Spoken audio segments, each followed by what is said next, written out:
28 de abril, Dia Mundial da Educação. Especialistas apontam que a economia brasileira, para ter um salto de qualidade e aproximar o país do que é feito em nações desenvolvidas, precisa melhorar a qualidade da educação em todos os níveis, do básico ao superior.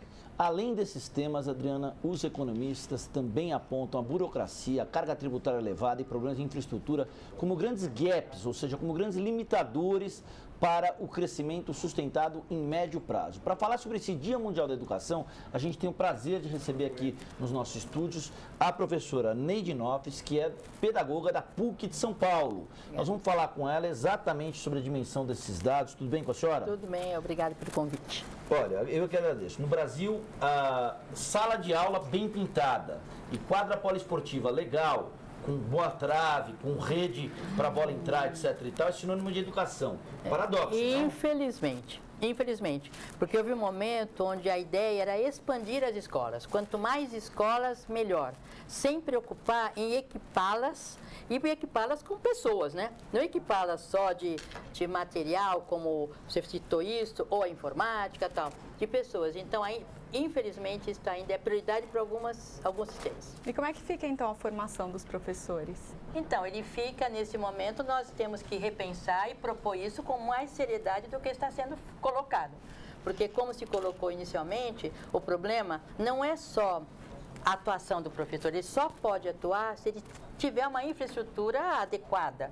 Ou seja, não é só mesa, eu preciso de uma informática, eu preciso que o aluno tenha acesso ao Google, eu preciso que o aluno esteja conectado com o momento atual e não está ainda preso a um passado que já está superado. Como é que a senhora avalia, então, essas questões de infraestrutura e de formação dos professores hoje no Brasil? Eu penso que a formação de professores tem que ser prioridade. Mas junto com a formação de professores, eu tenho que dar condições de trabalho e salários. Porque o que eu estou na universidade, a gente forma com qualidade, chegando no mercado, ele acaba mudando de profissão ou desistindo. Então, não é uma situação isolada. Agora, na formação de professores, eu preciso, hoje, ficar mais atenta nesta formação, que esse estudante tem que estar ligado, conectado à situação que ele vive e não fora dele. Por exemplo, eu estou na Grande São Paulo, é aqui que eu tenho que entender. Eu estou no Rio Grande do Norte, é lá que eu tenho que entender. Então, que a formação passe por uma parte diversificada, mas uma parte que a gente chama contextualizada, ou seja, aquilo que de fato está acontecendo na escola que ele trabalha. Em síntese, em uma palavra, customizada. Sem dúvida. Valorização das peculiaridades regionais. Sem dúvida nenhuma, porque a criança, por exemplo, trabalhei já no Rio Grande do Norte. A última coisa que a criança queria, por exemplo, era ser pescador. Mas ser pescador era uma atividade básica. Então, cabe à professora entender isso para poder mostrar a ele a importância de ser pescador. E não mostrar que vamos ainda continuar sendo advogados, médicos, fora do contexto. Agora, professora, nos últimos 20 anos, nós estamos falando aí de um período de 94. Tá certo. Ou seja, governo Fernando Henrique, 8 anos de governo Fernando Henrique, 8 anos de governo Lula e mais 4 anos de governo do Dilma. Agora temos mais 3 anos de governo Dilma disputando a reeleição. Então, nesse processo todo de 20 anos, que leva Fernando Henrique, Lula e Dilma, a base da escola pública no Brasil foi trabalhada sob o prisma da inclusão e da universalização. Qual é o próximo passo? Eu acho que no próximo passo nós estamos pensando, é o que chamamos de internacionalização. O Brasil está no mundo.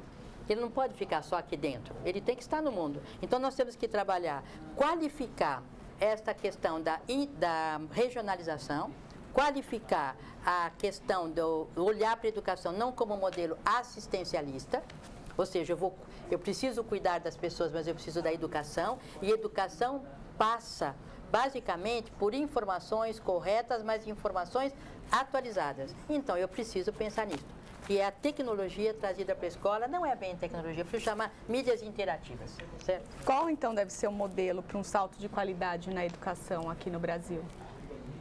O modelo que eu penso, parece muito simples, é que respeite os educadores brasileiros. Nós, educadores brasileiros que fazemos pesquisa, nós temos clareza do que o Brasil precisa. Então, eles têm que ouvir mais, fazer pesquisas regionais, pesquisas locais e considerar os dados de pesquisa, formando professores, mas atendendo as pequenas comunidades que nós Em temos. síntese, trabalhar menos o diagnóstico político das políticas de educação e mais o diagnóstico humanista de quem está na linha de frente. Sem dúvida nenhuma, porque o humanista passa pela questão da nossa compreensão da realidade. E não a compreensão da realidade, ela pode ser só política, ela também é social. No que diz respeito à cidadania e ao próprio antropocentrismo. Sem dúvida. E não pode ser só um social assistencialista. Ou as pessoas começam a perceber que elas têm que aprender para poder buscar o seu trabalho, senão vai ficar na dependência das bolsas. O modelo da Espanha, em 96, Adriana, foi um modelo que, de certa forma, inspirou o Brasil, né, na Lei de Diretrizes e Bases para a Educação. Nenhuma. Inspirou mesmo? Inspirou mesmo. Eu tive a oportunidade de, logo em 96, 97, ir para a Espanha para conferir, por incrível que pareça, até a forma de apresentação eles copiaram. Até a forma de apresentação. O problema, professora Neide, está claro. Qual é a solução? A solução é olhar para a nossa realidade como única. E aí perguntar para os nossos pesquisadores o que nós devemos fazer. Tem muita pesquisa saindo de muita qualidade. Considerá-las, respeitá-las. E respeitar o professor precisa de uma valorização. É impossível o professor de trabalhar com medo, ganhando pouco e ainda ameaçado. Isso é impossível. Tá. Muito obrigado pela atenção da senhora, professora Neide Fofes, da PUC de São Paulo, pedagoga, não é isso? Pedagoga. O que a senhora faz na PUC? Na PUC sou diretora da Faculdade de Educação e trabalho na pós-graduação, educação e currículo. Formo e tenho uma linha de formação de educadores. Estudamos isso profundamente lá na PUC. Como nós podemos? E articulamos na PUC várias propostas de governo. Nós temos lá programa emergencial, aceitamos trabalhar no programa de iniciação à docência. Hoje nós perguntamos o que faz um professor ser professor e não fugir da profissão. Então, se a senhora fosse aluna, só queria uma curiosidade, né? Se a senhora fosse aluna e a senhora recebesse um material produzido por um governo de um estado qualquer da União, não estamos politizando a questão, com 2 Paraguais no mapa da América do Sul, o que a senhora faria? É o Paraguai do Norte e o Paraguai do Sul? Como é que é isso? Que tipo de brincadeira está acontecendo com a educação pública no Brasil? Eu ficaria indignada. Sim. Indignada. E essa minha indignação seria reverter para as pessoas que fizeram essa indignação. Porque enquanto nós, professores, não falarmos o que nós sabemos, também tem isso, né? Sim. O médico fala, eu sei disto. O outro engenheiro fala, eu sei daquilo. E professor, tem que saber a que veio. Se não sabe, cai fora.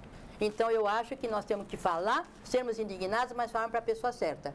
E não falar para a pessoa que escuta e fala, não fui eu que fiz, desculpe. No termo da semiótica lá da PUC, escuta, mas não ouve. Escuta, mas não é isso, professor? Fala, mas não diz. Isso. A gente fala, eu falo muito, mas não digo nada. Isso. Eu escuto, mas não ouço. Professora Neide Fofes, muito obrigado pela sua atenção. Em breve a senhora vai participar de um programa especial sobre educação, um espaço livre que nós vamos falar só sobre os desafios da educação de base. Olha, da educação para crianças de vai 6 ser um a 8 prazer. anos, E tá? pode falar os erros e os acertos. Deve. Erros. Não é pode. E os deve. acertos, porque também não Tá. podemos só denunciar sem anunciar. Vamos anunciar? Vamos. Vamos anunciar. A senhora vai voltar aqui só pra gente anunciar. Vamos anunciar. Vamos fazer um programa anúncio. Que vai ser, Tá vai bom. ter essa Com base naquilo que já sabemos. Muito obrigado pelo Obrigada, bate-papo, figura obrigada. simpática, Obrigada. educadora. Parabéns à senhora pelo Dia Obrigada. Mundial da Educação. Eu posso cumprimentar todos os educadores que estão nos assistindo? Deve. Parabéns, reconhecimento nosso do seu esforço.